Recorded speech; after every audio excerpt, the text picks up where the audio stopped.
Hello, friends, and welcome back to this third podcast of the Church in Africa, the Catholic Church in Africa today.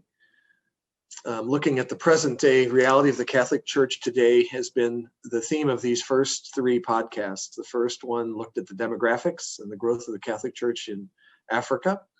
The second looked at some of the dynamism of the Catholic Church in Africa, focusing on the dynamic liturgies and worship of African Catholics, as well as the provision of healthcare and education and other social services. Today, I want to talk about Catholic devotion in Africa today a little bit more directly, and I'm going to be talking around three themes. First of all, reverence for the saints in African Catholicism. Second, work on social reconciliation by African Catholics. And third, I want to talk about a particular feature of African Catholic life today, the growth of small Christian communities as ways of being church.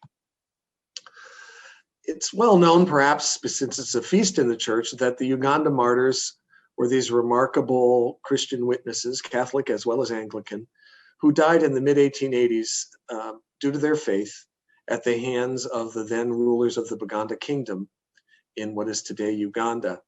The Feast of the Uganda Martyrs on June 3rd is one of the largest gatherings of believers in Africa every year. It's a national holiday in Uganda, a joyful experience. They celebrate about 20 martyrs in all, and different parts of the country specialize in having different martyrs as their patrons because that person came from their region or worked in their region as an evangelizer. But other saints are also revered by African Catholics. I'd just like to mention a few of them. Josephine Bakita, who was a one-time slave who went to Italy and joined a religious community there, died in 1947. Father Michael Tanzi, a Nigerian priest who worked in Nigeria before becoming a Cistercian Trappist monk, and his holiness attracted many. I've been privileged to work myself in Eastern Africa, Uganda, Kenya, and Tanzania. And over the last 10 or 15 years, three saints, there are more, but three saints in particular have been brought forth by the Church in Eastern Africa. The Cardinal of Nairobi, Maurice Cardinal Otunga, who died in 2003. Interestingly, the first president of Tanzania, Julius Nyerere, a serious Catholic, has also had his cause for canonization be introduced.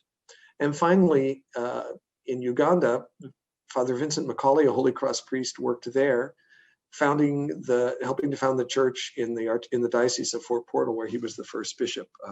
Bishop Macaulay is buried right here on campus at Notre Dame in the Holy Cross Cemetery.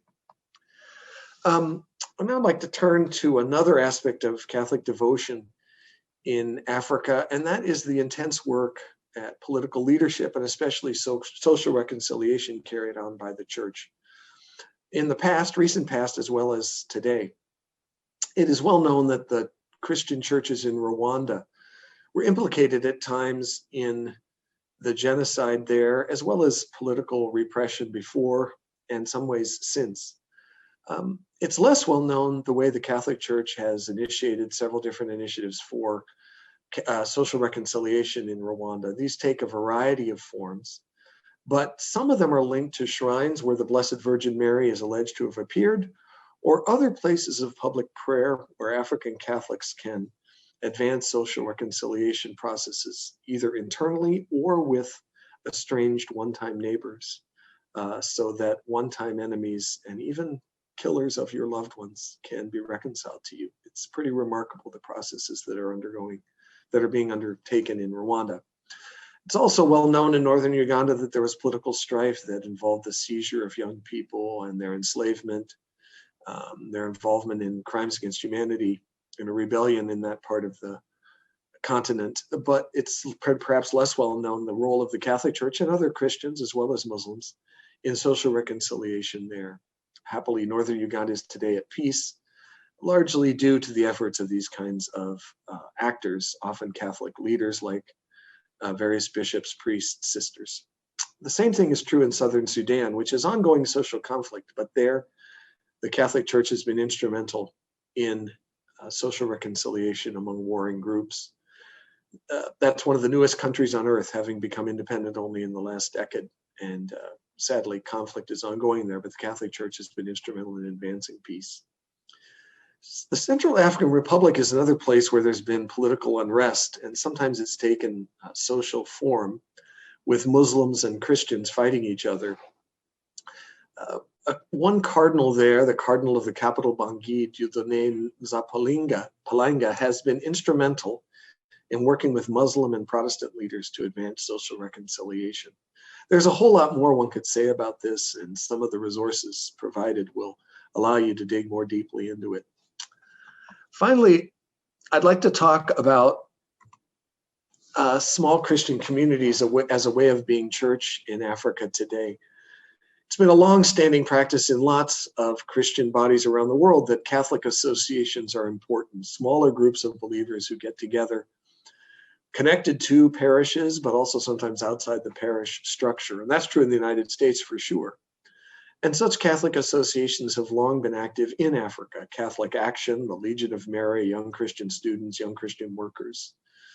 In the last 3 or 4 decades, however, a number of bishops' groups in Africa have invited their Christians, their Catholic believers, to form small Christian communities formally linked to parishes. And these groups of believers gather usually weekly in their homes to reflect on the scriptures.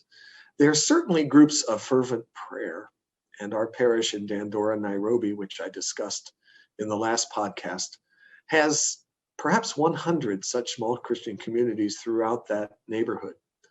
But in addition to being devotional prayer societies of prayer, different kinds of devotions, the rosary, other kinds of prayer feature in their meetings, they also become occasions as believers focus on and reflect upon the scriptures and think about the social problems they face, and also think about the way their faith invites them to take action on behalf of justice.